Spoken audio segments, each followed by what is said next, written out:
Nomeri toko fa enina amby roapolo.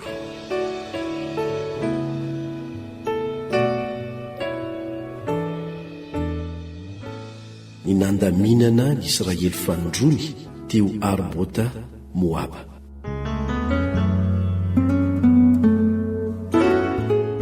Rehefa afaka ny arety mandringana dia hoy Jehovah tamin'i Mosesy sy Eleazara zanak'i Arona mpisorona: alao isa ny fiangonana dia ny zanak'Israely rehetra hatramin'ny 20 taona no miakatra araka ny fianakaviany avy, dia izay rehetra amin'ny Israely azo alefa hanafika.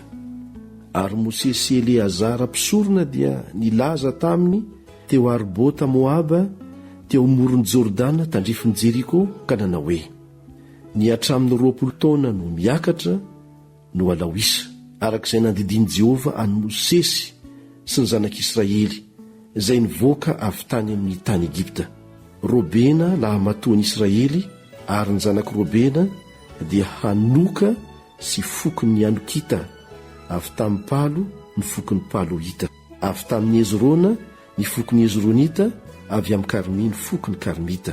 Ireo ny fokon'ny Robenita, ary izay voalamina taminy dia 773 Ary ny zanak' Palo dia Eliaba, ary ny zanak' Eliaba dia Namoela sy Datana ary Abirama. Ireo dia ilay Datana sy Abirama olom-boafidin'ny fiangonana izay nilahady tamin'i Mosesy sy Arona teo amin'ny antokony Kora, raha nilahady tamin'i Jehovah izy. Ary nisokatra ny tany ka nitelina azy mba mikora tamin'ny hahafatesan'izany antokony izany, ary nilevony afo koa ny 500 ka tonga fananarana. Kanefa ny zanak' Kora tsy mba maty. Ny taranak'i Simeona araka ny fokony dia izao: avy tamin'ny Nemoela ny fokon'ny Nemoelita, avy tamin'ny Jamina ny fokon'ny Jaminita, avy tamin'ny Jakina ny fokon'ny Jakinita, avy tamin'ny Zera ny fokon'ny Zerita, avy tamin'ny Saoly ny fokon'ny Saolita. Ireo ny fokon'ny Simeonita dia 240. Ny taranak'i Gada araka ny fokony dia izao: avy tamin'ny Zefona ny fokon'ny Zefonita, avy tamin'ny Agy ny fokon'ny Hagita, avy tamin'ny Sony ny fokon'ny Sonita, avy tamin'ny Ozni ny fokon'ny Oznita, avy tamin'ny Ery ny fokon'ny Erita, avy tamin'ny Aroda ny fokon'ny Arodita, avy amin'ny Arely ny fokon'ny Arelita. Ireo ny fokon'ny zanak' Gada arak'izay voalamina taminy dia 540. Ny zanak' Joda dia Era sy Onana, kanefa Era sy Onana dia maty tany amin'ny tany Kanana ihany. Ary ny taranak'i Joda araka ny fokony dia izao: avy tamin'ny Sela ny fokon'ny Selita, avy tamin'ny Fareza ny fokon'ny Farezita, avy tamin'ny Zera ny fokon'ny Zerita. Ary ny taranak'i Fareza dia izao: avy tamin'ny Ezrona ny fokon'ny Ezronita, avy tamin'ny Amola ny fokon'ny Amolita. Ireo ny fokon'ny Joda arak'izay voalamina taminy dia 570. Ny taranak'i Isakara araka ny fokony dia izao: avy tamin'ny Tola ny fokon'ny Tolita, avy tamin'ny Pova ny fokon'ny Povita, avy tamin'ny Jasoba ny fokon'ny Jasobita, avy tamin'ny Simrona ny fokon'ny Simronita. Ireo ny fokon'ny Isakara arak'izay voalamina taminy dia 340. Ny taranak'i Zebulona araka ny fokony dia izao: avy tamin'ny Sereda ny fokon'ny Seredita, avy tamin'ny Elona ny fokon'ny Elonita, avy tamin'ny Jaalela ny fokon'ny Jaalelita. Ireo ny fokon'ny Jebolonita arak'izay voalamina taminy dia 500. Ny zanak' Josefa araka ny fokony dia Manase sy Efraima. Ny taranak'i Manase dia izao: avy tamin'ny Makira ny fokon'ny Makirita, ary Makira niteraka ny Gileada, avy tamin'ny Gileada ny fokon'ny Gileadita. Zao ny taranak'i Gileada: avy tamin'ny Jezera ny fokon'ny Jezerita, avy tamin'ny Heleka ny fokon'ny Helekita, ary avy tamin'ny Asriela ny fokon'ny Asrielita, ary avy tamin'ny Sekema ny fokon'ny Sekemita, ary avy amin'ny Semida ny fokon'ny Semidita, ary avy tamin'ny Hefera ny fokon'ny Heferita, Ary Zelofada zanaka Efera tsy mba nanan-janakalahy fa zanakavavy ihany, ary ny anaran'ny zanakavavy ny Zelofada dia Mahala sy Noa sy Hogla sy Milka ary Tirza. Ireo ny fokony Manase, ary izay voalamina taminy dia 725 alina. Izao ny taranaka Efraima araky ny fokony.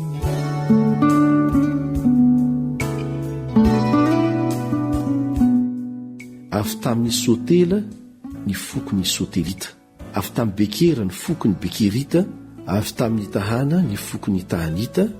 Ary izao ny taranaka Sotela, avy tamin'ny Erana ny fokony Eranita. Ireo ny fokony taranaka Efraima arak'izay voalamina taminy dia 523 alina. Ireo no taranaka Josefa araka ny fokony.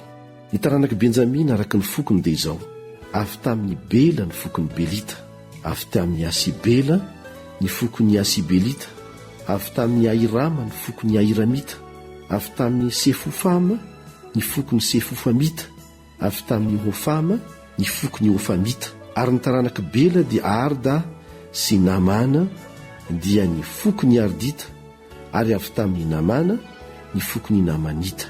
Ireo ny taranaky Benjamina araky ny fokony, ary izay voalamina taminy dia 754 alina.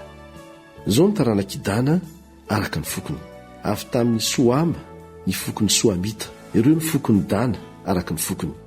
Ny fokony Soamita rehetra arak'izay voalamina taminy 724 alina. Ny taranaky Asera araka ny fokony dia izao: avy tamin'ny Jimna ny fokony Jimnita, avy tamin'ny Jisvi ny fokony Jisvita, avy tamin'ny Beria ny fokony Berita, avy tamin'ny zanaky Beria dia izao: avy tamin'ny Hebera ny fokony Heberita, avy tamin'ny Malkiela ny fokony Malkielita. Ary ny anaran'ny zanakavavy ny Asera dia Sera. Ireo ny fokony taranaky Asera arak'izay voalamina taminy dia 735 alina. Ny taranaky Naftaly araky ny fokony dia izao: avy tamin'ny Jaziela ny fokony Jazielita, avy tamin'ny Gony ny fokony Gonita, avy tamin'ny Jezera ny fokony Jezerita, avy tamin'ny Silema ny fokony Silemita. Ireo ny fokony Naftaly araky ny fokony, ary izay voalamina taminy dia 754 alina. Ireo ny voalamina tamin'ny zanak'Israely dia 750 Ary Jehovah niteny tamin'ny Mosesy ka nanao hoe: ireo no hizarana ny tany olovany araky ny isany. Ny maro isa omeonao zaratany bebe kokoa, ary ny vitsy isa homenao kelikely kokoa, samy araky ny voalamina taminy no hanomezana ny zarataniny. Kanefa filokana no hizarana ny tany, araka ny anaran'ny firenen'ny razany no azony zaratany. Dia filokana no hizarana ny tany olovany, na ny hoan'ny maro na ny hoan'ny vitsy. Ary izao no voalamina tamin'ny taranaky Levy araka ny fokony: avy tamin'ny Gersona ny fokony Gersonita, avy tamin'ny Kehata ny fokony Kehatita, avy tamin'ny Merary ny fokony Merarita. Izao ny fokony Levy: ny fokony Libnita, ny fokony Hebronita, ny fokony Mahalita, ny fokony Mosita, ny fokony Koraita, ary ny Kehata niteraka any Amrama. Ary ny anaran'ny vadiny Amrama dia Jokebeda, zanakavavy ny Levy, izay naterany tany Egipta, dia niteraka ny Arona sy Mosesy ary Miriama anabaviny tamin'ny Amrama izy. Ary nateraky Arona dia Nadaba sy Abio sy Eleazara ary Itamara. Fa maty Nadaba sy Abio tamin'izy nanatitra afo tsy izy teo anatrehan'i Jehovah. Ary izay voalamina taminy dia 300 alina, dia ny lehilahy rehetra hatramin'ny 2 volana no miakatra. Fa tsy niaraka nalamina tamin'ny zanak'Israely izy, satria tsy mba nomena zaratany teo amin'ny zanak'Israely. Ireo ny voalamin'ny Mosesy sy Eleazara mpisorona, izay nandamina ny zanak'Israely teo Arbota Moaba, teo amoron'ny Jordanina, tandrifin'ny Jeriko. Ary tamin'ireo dia tsy nisy olona avy tamin'izay efa voalamin'ny Mosesy sy Arona mpisorona tamin'izy nandamina ny zanak'Israely tany anefitry Sinay. Fa Jehovah efa nilaza azy hoe ho faty any anefitra tokoa ireo, koa dia tsy nisy olona sisa tamin'ireny afa-tsy Kaleba zanaky Jefone sy Josoa zanaky Nona ihany.